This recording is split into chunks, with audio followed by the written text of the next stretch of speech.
I went home and my wife looked at me. She goes, "What are you doing home so early?" I said, "I quit my job and be a comedian." She started crying.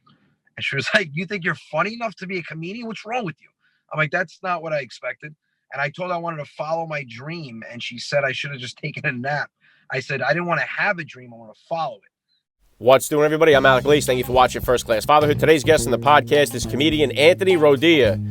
Now, Anthony Rodia is a phenomenal comic who really has exploded over the last 2 years. But listen up, if you are a dad that is working a job right now that you cannot stand and you have a passion that you're hoping to pursue, listen up to this interview right here with Anthony Rodia. He's a guy who risked it all to pursue a dream that he really loves, and he is knocking it out of the park right now. So I'm honored to have him on the podcast today. Get down there, hit the subscribe button, tap the like, and let's jump into it right now with Anthony Rodia on First Class Fatherhood.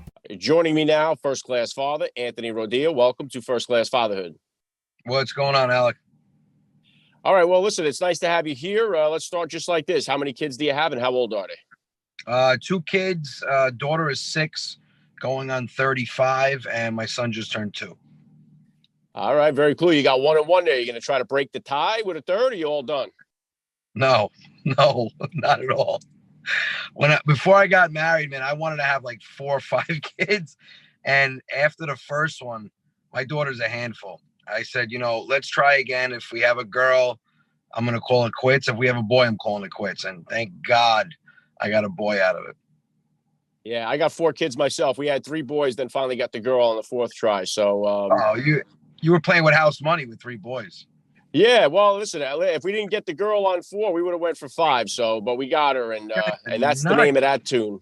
Yeah. So you have a really good patience level. Yeah, I do now. Yeah, definitely. Yeah, it's something that comes over time for sure. Not in the very beginning of it all, I can tell you that. But if you could, Anthony, please do me a favor here and just take a minute to hit my listeners with a little bit about your background and what you do. Well, I've done everything under the sun. I'm a registered cardiac ultrasound tech. I've done electrical work. Last job I had, I call it a real job, was I was in finance for luxury auto brands. And 38 years old, I was at the movies. I was at a Deadpool movie, and the whole crowd was laughing. And I was just, a buddy of mine said, "You don't find it funny?" He was like, "You love these movies." I said, "No, I find it funny. It's just a switch just went off in my head. I want to do this." And he goes, "You want to be Deadpool?" I go, "What? No, I can't. No, you don't want to see me in red spandex." I said, I want to get into comedy again. I did it when I was in like my 20s, but like a lot of open mics, nothing really crazy. And 3 years later, man, 4 years later, just took off. I'm doing it full time.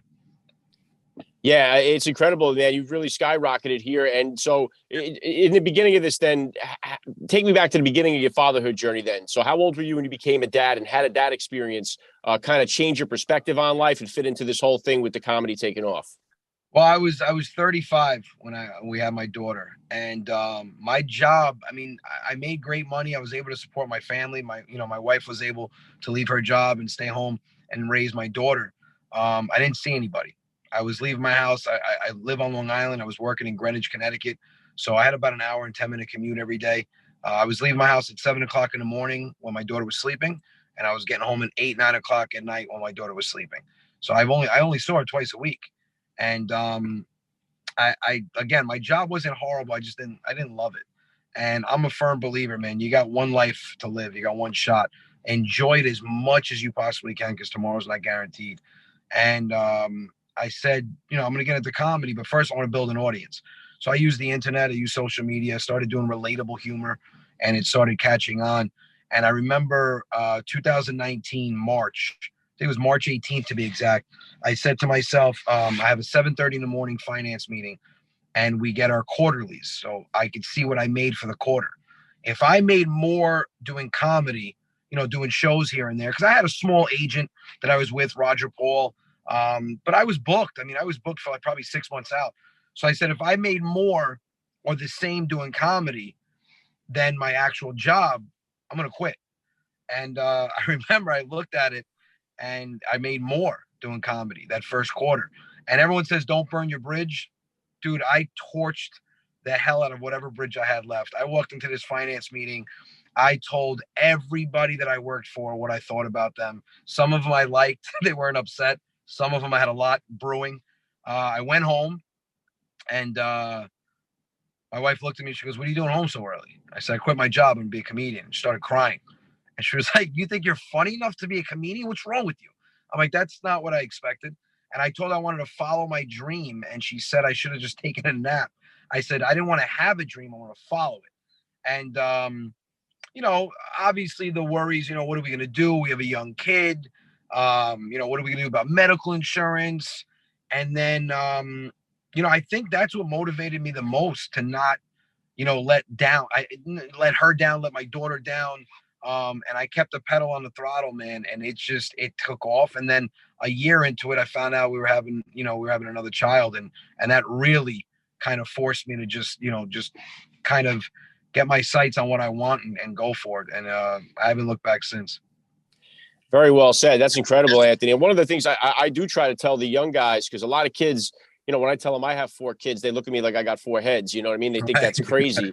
And especially the young guys, they think of like having kids is like something they never want to get involved in their life. It's going to ruin so much of what's going on. But it really is the reverse effect. It motivates you to want to get the max out of what you're doing and to earn as much money as possible. So it really lights a fire under you like nothing else will in this world. And Right. and a lot of guys too that do have kids in a situation like yours there would be afraid to make that leap. Just because now with the added responsibility of the family, the wife, you're thinking, wow, you'd rather stay in that mediocre job making the guaranteed money than take that chance, take that risk. But I like what you said there, how you started building it up a little bit on social media.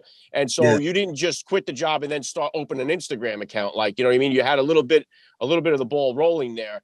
And so I know COVID-19 came in, I guess, right after this had started for you. What was it like for you when COVID hit? Did that help put you in better position with the comedy, or did it hurt? And what was it Um, like for you being a young dad during the beginning of all the COVID stuff? it was scary, man. I left my job March of 2018, 2019, and then COVID hit basically the final, exactly a year after. And to touch on what you were saying about having a kid, I tell everybody having a kid was what turned me into a man. Seeing that you created life, seeing that life, you're responsible for that life, and you want to give your kids everything that you had plus more. I from that point on, I was never going to be able to be content with how much money I made or how well I did. I just wanted to keep doing it to just kind of give her a better life. And now my son. But when COVID hit, my son was born January 4th, 2020. So he was born right when it started. And I didn't know what I was going to do. I was actually going to go back to work because I had 164 gigs canceled and rescheduled. And at that time, I think I might have had, I don't know, 280,000 followers altogether, with all my social media platforms. And I remember I'm sitting down watching TV in my basement. And I'm on the phone with a cousin of mine. And I said, there's nothing on TV. I mean, all you got to watch is the news with the death clock that they post or Tiger King.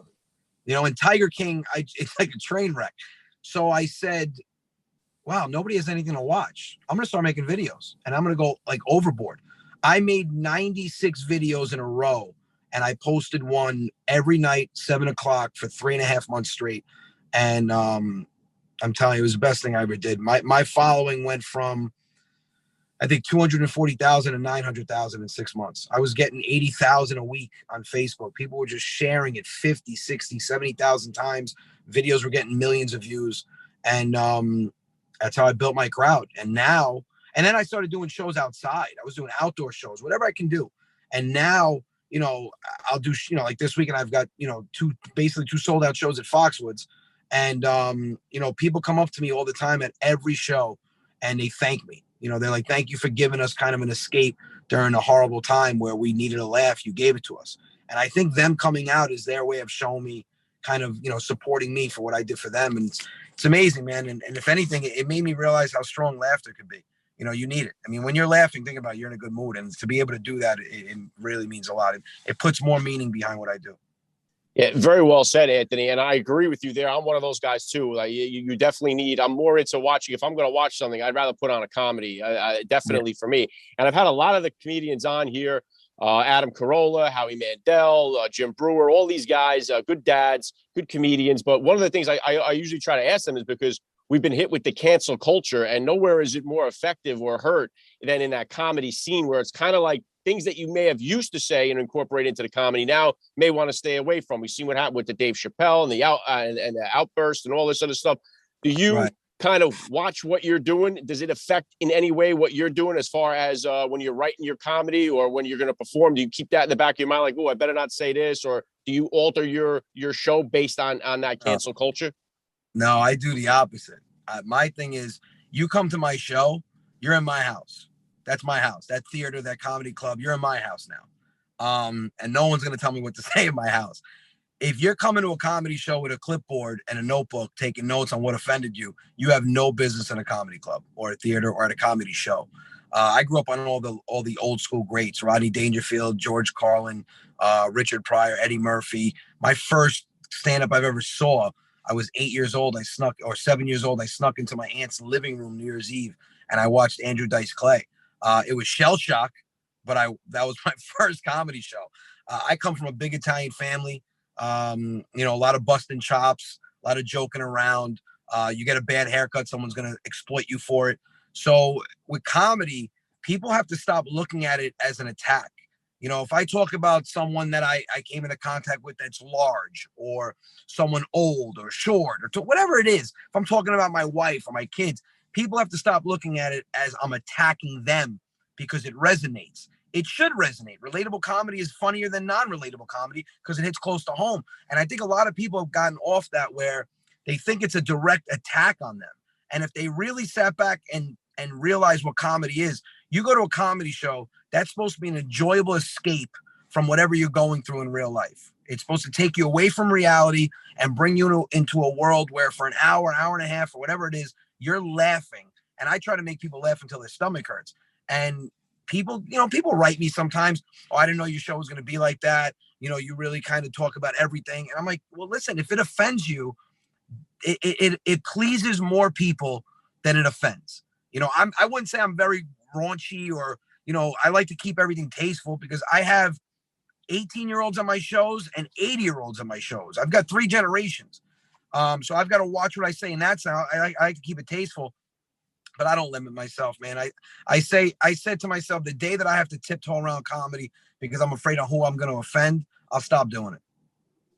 Yeah, I agree. I don't know where that shift actually happened, because I'm with you there. Like the more offensive, the funnier, like to me, in the sense of listening to the comment. That's what you expect. That's what I expect.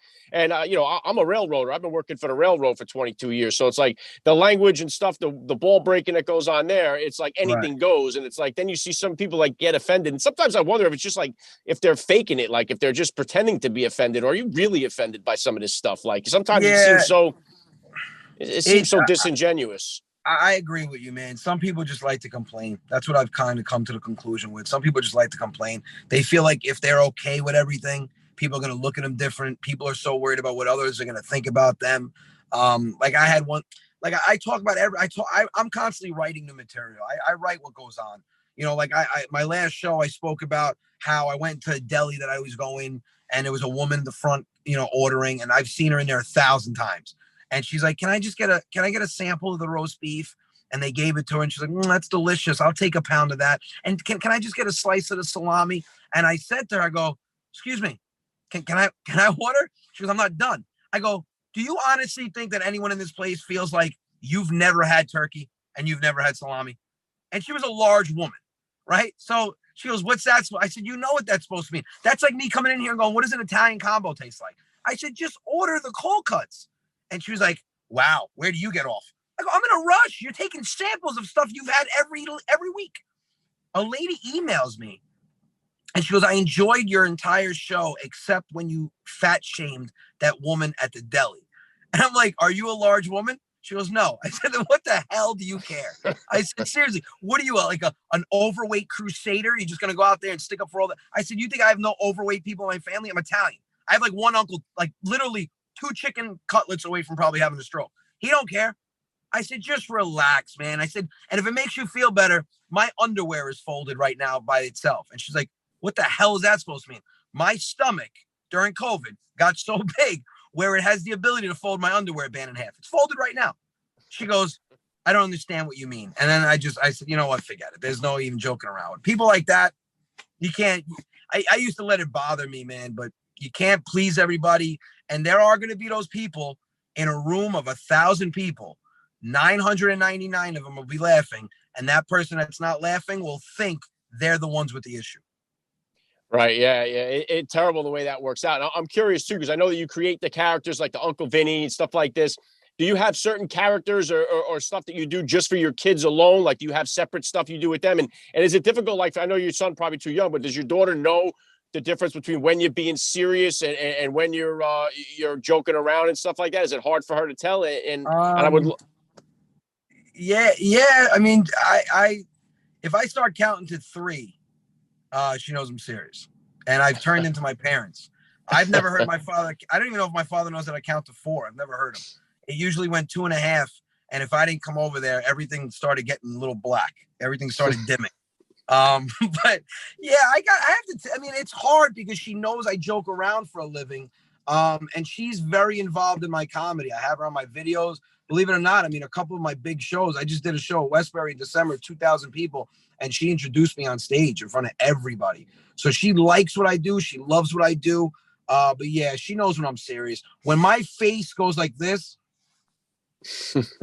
she knows if daddy's not smiling or laughing, which I am probably 90% of the time, she did something wrong. And she'll test me sometimes. I'll be like, Gabriella, come here. And she'll look at me and she'll go, are we doing a skit? No. This is not a skit. Come over here. And she's like, okay. And her whole mood dropped. She's a big manipulator too, man. My daughter will like come up to me and she goes, before you yell at me, I just want to say how grateful I am and thankful for what you and mommy do for me. I have the best parents in the world. I go, are you serious right now? How am I going to yell at you after you said that? She goes, and I guess you don't have to yell at me, Daddy. I'm like, oh my, like am I almost crying? I'm like, what is this girl doing to me? She like rips my soul out of my chest. She's good at it too. But yeah, you got to put your foot down. I was disciplined. I was raised old school, and I'm going to raise my kids that way, man. I always say, if you don't shelter your kids, they will not get offended when they go out into the real world. I saw so much traumatizing things in my house and heard so many offensive things from my father that once I started going out, everyone's like, that's offensive. I'm like, why? I'm like, that's nothing compared to what my dad used to say. So I think you have to let your kids know when you're serious, but at the same time, man, I have fun with my kids and I don't shelter my daughter.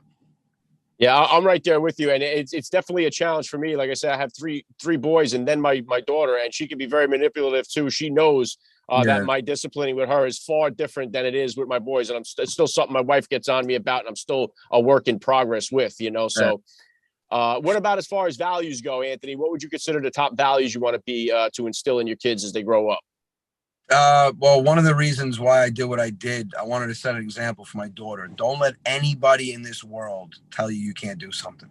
When I left my job, man, I had my family, I had my friends. What are you doing? Why are you leaving? You've got a family to support. You've got a good job. You make great money. And I said, it doesn't matter what you think. I'm living my life. I've got a tattoo on my back, a beautiful like cross, and I'm adding to it. And it's exactly what I want to have my kids grow up believing and feeling. I'm going to put something, it says, I'm going to live my life until the day I die. And that can't be any more true on how I live my life. Tomorrow's not guaranteed. So I'm going to tell my kids, you want to do something in life? Don't let anybody tell you can't do it. The only person that can stop you from doing something is you. If you're not comfortable in a position, you don't like where you live, you don't like where you work, change it. Change it. Now, granted, some people have better opportunity than some. Some people are just born into better opportunities. But at the end of the day, whether it's going to take a lot of work or a little work, if you don't like what you're doing and you don't like how your life is going, change it.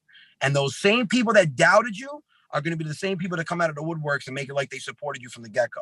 And that's just how it is because, a lot of people, they're not happy with their life because they've gotten content and they're afraid to make that risk. And I made a huge risk. And I don't think anything in life is worth enjoying, or I don't think anything in life can truly be amazing unless there's a risk involved. Having kids is a big risk, but they're the most amazing things in the world. And I don't think I've ever loved anything more than my kids. But that's what I'm going to tell them, man. Grow up and do whatever you need to do to be happy and don't let anybody stand in your way. Yeah, I love that, Anthony. Yeah, and listen, it's all risky, right? It's all of it's Yeah. risky, but none of us are getting out of this alive. You know what I mean? So, Right. I love your passion there and your drive. So, what's next for you? I know you got the comedy tour going right now. How many shows you got in the tour, and what kind of plans or goals you're working on for the future? Yeah, I got Foxwoods coming up. We got a lot of big venues coming up. I'm booked all the way until probably September. We're gonna pack out the schedule. My goal for this year, I want to come out with a special. I don't know what it's gonna be on, but it will be on one of the major streaming networks or cable networks. Once the special comes out, that'll get national. I've got my wine that just came out that's doing really well. It's got my characters on it.